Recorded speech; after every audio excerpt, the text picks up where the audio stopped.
Hello friends, today we are going to learn Standard 9 English Poem 1 The River. વિદ્યાર્થી મિત્રો, આજે આપણે ધોરણ 9 ઇંગ્લિશની કવિતા 1 ધ રિવર એનો અભ્યાસ કરીશું. River river little river. River એટલે કે નદી અને લિટલ એટલે નાની. તો નદી નદી નાનકડી નદી. Bright you sparkle on your way. Bright એટલે આમ થાય પ્રકાશિત, જેનો ઝાંખો પ્રકાશ કેવું આપણે કહીએ છીએ એના અર્થમાં, પણ અહીંયા આપણે લેવાનું છે આનંદથી. સ્પાર્કલ એટલે કે ચમકવું, અને ઓન યોર વે એટલે કે તારા રસ્તામાં. આનંદથી ચમકતી તારા માર્ગમાં. Over the yellow pebbles dancing.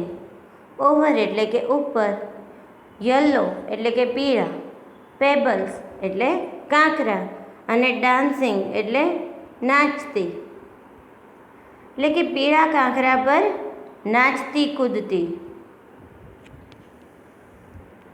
Through the flowers and foliage ગ્લાન્સિંગ.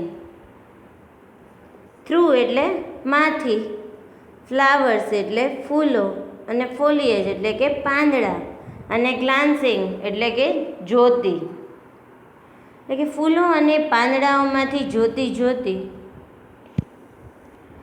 Like a child at play. Like એટલે કે ના જેવું, ચાઇલ્ડ એટલે બાળક, અને પ્લે એટલે રમવું, જાણે કે એક રમતું બાળક. હવે આખા સ્ટાન્ઝાને આપણે ફરીવાર સમજીશું. River river little river, bright you sparkle on your way. Over the yellow pebbles dancing, through the flowers and foliage glancing. નદી નદી નાનકડી નદી, આનંદથી ચમકતી તારા માર્ગમાં. પીળા કાંકરા પર નાચતી કૂદતી, ફૂલો અને પાંદડાઓમાંથી જોતી જોતી, જાણે કે એક રમતું બાળક.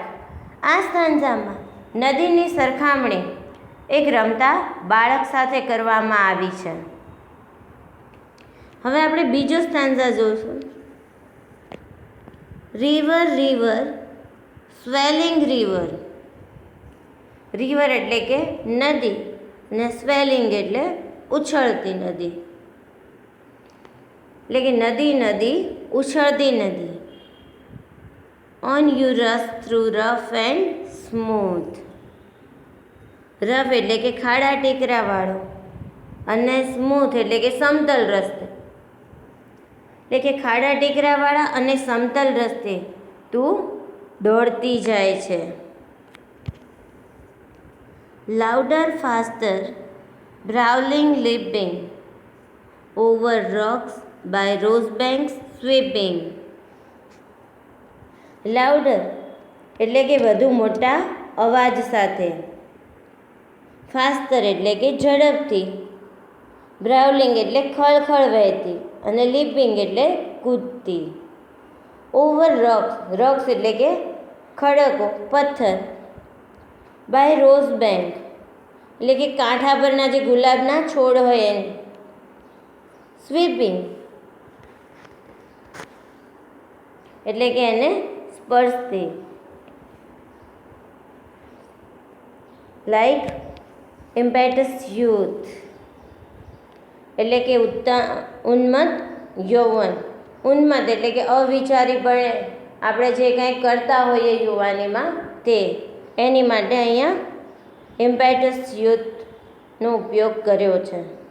તો હવે આપણે આખો સ્ટાન્ઝા ફરીથી જોઈશું.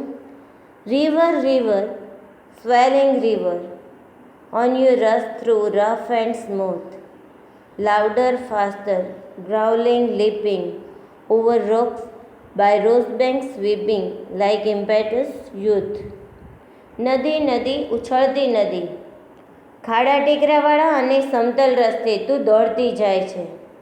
વધુ મોટા અવાજ સાથે ઝડપથી ખળખળ વહેતી કૂદતી, પથરા ઉપરથી કાંઠા પરના ગુલાબની હારને સ્પર્શતી ઝડપથી દોડી જતી, જાણે કે ઉન્મત્ત યૌવન. આ બીજો સ્ટાન્ઝા છે એમાં નદીની સરખામણી યુવાની સાથે માણસ જીવનના યુવાની અવસ્થા સાથે કરવામાં આવી છે કે જેમ યુવાનીમાં લોકો અવિચારીપણે ઉતાવળ કરે છે અને કામ કરતા હોય છે, એમ નદી પણ એવી જ રીતે ઉછળતી કૂદતી એના રસ્તામાં એક વધારે મોટા અવાજ સાથે આગળ વધે છે. રિવર રિવર બ્રેમિંગ રિવર, નદી નદી છલકતી નદી. Broad and deep and steel as time, વિશાળ અને ઊંડી અને સમયની જેમ સ્થિર. Seeming still, yet still in motion, tending onwards to the ocean. Brimming એટલે કે છલકતી, બ્રોડ એટલે વિશાળ, ડીપ એટલે ઊંડી અને સ્ટીલ એઝ ટાઈમ એટલે કે સમયની જેમ સ્થિર. એટલે કે નદી નદી છલકતી નદી, વિશાળ અને ઊંડી અને સમયની જેમ સ્થિર. Seeming still એટલે કે સ્થિર લાગે, યેટ સ્ટીલ ઇન મોશન કે સ્થિર દેખાય છે તો પણ ગતિમાં વહેતી હોય છે. Tending onward to the ocean, સમુદ્રની દિશામાં આગળ વહેતી. જસ્ટ લાઈક મોર્ટલ પ્રાઇમ, જાણે કે જીવનનો શ્રેષ્ઠ સમય હોય માણસ માટે, એમ નદી છલકતી છલકતી વિશાળ અને ઊંડી લાગે છે અને એ સમયની જેમ સ્થિર થઈ જાય છે. સ્થિર લાગે છે તો પણ એ ગતિમાં વહ્યા કરે છે અને સમુદ્રની દિશામાં એ આગળ વહે છે, જાણે કે મનુષ્યના જીવનમાં શ્રેષ્ઠ સમય હોય તેમ. તો ત્રીજા સ્ટાન્ઝામાં નદીની સરખામણી માનવ જીવનના શ્રેષ્ઠ સમય સાથે કરવામાં આવી છે. ફરીવાર આપણે ત્રીજો સ્ટાન્ઝા જોશું. River river brimming river, broad and deep and still as time, seeming still, yet still in motion, tending onward to the ocean, just like mortal prime.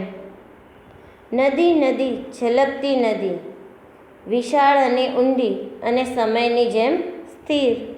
સ્થિર લાગે તો પણ એ ગતિમાં વહેતી હોય છે અને સમુદ્રની દિશામાં એ આગળ વહે છે, જાણે કે જીવનના શ્રેષ્ઠ સમયમાં માણસ. રિવર રિવર હેડલોંગ રિવર, નદી નદી ઉતાવળી નદી. Down you dash in to the sea, દરિયામાં તું ધસી જતી. કવિ કહે છે નદી નદી ઉતાવળી નદી, દરિયામાં તું ધસી જતી. Sea that line hath never sounded, sea that sail hath never rounded, કે દરિયો જેની ઊંડાઈ અમાપ છે અને દરિયો કે જેનો પ્રવાસ નિરંતર છે, જાણે કે અનંતકાળ. લાઈક એટર્નિટી, લાઈક એટર્નિટી એટલે કે જાણે અનંતકાળ હોય એમ. નદી છે એ દરિયામાં સમાઈ જાય છે એટલે એનો અંતકાળ આવે છે તેમ.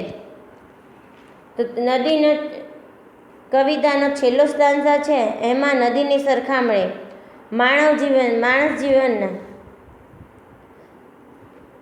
છેલ્લા અનંતકાળ સાથે કરવામાં આવી છે. નદી નદી ઉતાવળી નદી, river river headlong river, down you dash into the sea, દરિયામાં તું ધસી જતી. Sea that line hath never sounded, દરિયો કે જેની ઊંડાઈ અમાપ છે. Sea that sea hath never rounded, દરિયો જેનો પ્રવાસ નિરંતર છે. લાઈક ઇટર્નિટી, જાણે કે અનંતકાળ. તો છેલ્લા સ્ટાન્ઝામાં નદીની સરખામણી માણસ જીવનના અંતિમ તબક્કા સાથે કરવામાં આવી છે. વિદ્યાર્થી મિત્રો, આ કવિતાનો અભ્યાસ આપણે પૂર્ણ કરીશું અને એના શબ્દાર્થ આપણે પાકા કરવાના છે.